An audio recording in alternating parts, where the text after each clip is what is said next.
il y avait donc l'histoire de la faille. On nous disait il y a une faille, donc ils ne connaissaient pas l'importance. Après, la faille a disparu. Les zones humides, on n'en parle pas, mais par contre, on a retrouvé des cartes, il y avait des zones humides sur ce site. Et troisième chose, sur les cancers, c'est pas nous qui les avons inventés.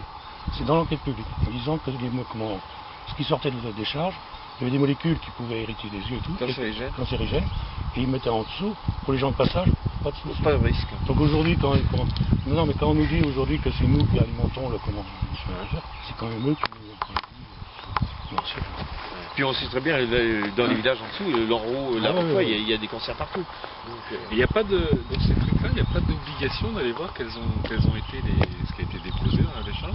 Ah oui, c'est ce qu'on voudrait bien. Non, mais il n'y a pas d'obligation légale d'aller voir ce qui a été déposé pour sinon, la préfecture, vous savez ce qu'elle nous aurait répondu? Ah, les politiques, ils sont bien gentils, il faudra qu'ils nous trouvent de l'argent. Voilà, et c'est pour ça que c'est resté beaucoup ça. Mais des zones humides, il y en a partout. Hein. Tout est plein de zones humides partout. Et justement, ils attaquaient sur le fait qu'ils avaient détruit les zones humides. Donc, mais comme ils l'avaient déjà détruit, donc on n'a pas pu prouver qu'il y en avait. Donc c'est nous qui avons été condamnés. Mais nous, ce qu'on demande au départ, surtout, c'est de savoir justement ce qu'il y a dans l'ancienne décharge. On sait qu'il y a une carrière qui est on sait que comment Derry Vincent, il y a une carrière où il a été enfoui principalement des batteries, des comment. Et même moi, là ça c'est mon analyse à moi, c'est l'histoire des transformateurs en pyralène. Là ça s'est déclenché, ça à peu près dans les années 70-80.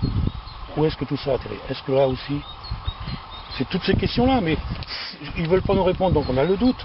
Si vraiment ils avaient fait l'effort, au moins cette carrière-là, là on aurait vu ce que...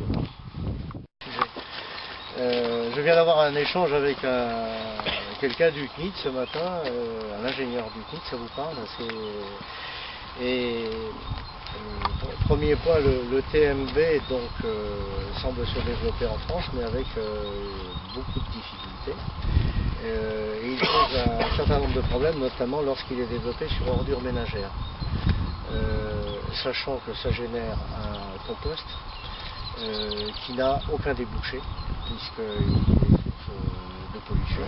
Premier point. Et deuxième point, comme vous le savez, la France est le seul pays à considérer ce compost comme étant un amendement, alors que la plupart des autres pays le considèrent comme un déchet. Et visiblement, l'orientation donnée par le dernier rapport de la Communauté européenne, le rapport de Séville qui est sorti vers le 20 décembre, dit en substance que la recommandation est de considérer que les TMB sur ordures ménagères sont considérés comme des déchets. Donc ça veut dire en clair qu'il n'y aura aucun débouché sur une réalisation qui va faire de l'ordre de 15 millions d'investissements ici. Alors, parce que ça modifie l'intérêt économique de la... Non? Alors, il y a un problème qui se pose sur ce problème de l'intérêt économique des projets. Ouais. Alors, je viens du monde de la banque à l'origine. C'est extraordinaire comment on finance des projets les yeux fermés. Et j'ai rencontré le secrétaire général de la préfecture, M. Fréchot, je lui ai dit, mais attendez, faites un inventaire. Il est passé par la cour régionale des comptes. Il dit, faites un inventaire, il y a eu des rapports faits sur ce sujet, sur l'ensemble de la Bretagne. Faites un inventaire du parc existant, et puis faites en sorte qu'on ait des bons choix économiques. Et sur la pertinence de ce projet ici, par exemple, vous venez à l'Orbier, il était annoncé en 2006 à 5,6 millions, et aujourd'hui il est rendu à près de 15 millions d'euros.